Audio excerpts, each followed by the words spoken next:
Hello traders, this is Andy with Trade Ideas, and it is September the 6th and on a Wednesday, I believe. Yes, it's a Wednesday, and boy, not seeing a lot of setups today, guys, with the market. You can see it's been getting kind of droopy the last 3 days. Looks like we might want to. We are gapping down today. Come have a date with maybe this 50.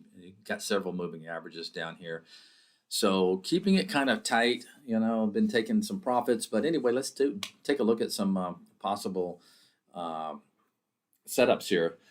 FSR was our trade of the week, and it's looking like it may want to squeeze. It's a big short float in this, around 43%. Looks like if it gets above this, 615 level, could have a quick move up to the 650 level and maybe see what it can do from there. But nice looking relative strength there in that FCR.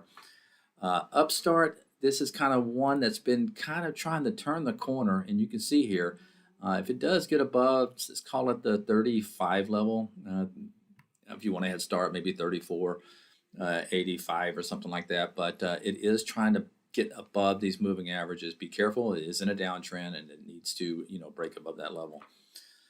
Another one that VTEC is riding this 10-period moving average. Now, this is one that if it does take out yesterday's high, and you want it to continue, all right? Any drop back below that 10-period moving average, this thing looks like it may want to fill the gap if it can't go above yesterday's high.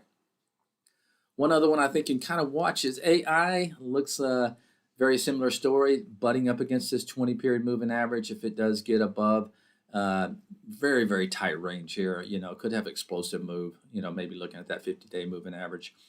But that's it for today. Have a good one. Keep it tight out there. Talk to you tomorrow. Bye-bye.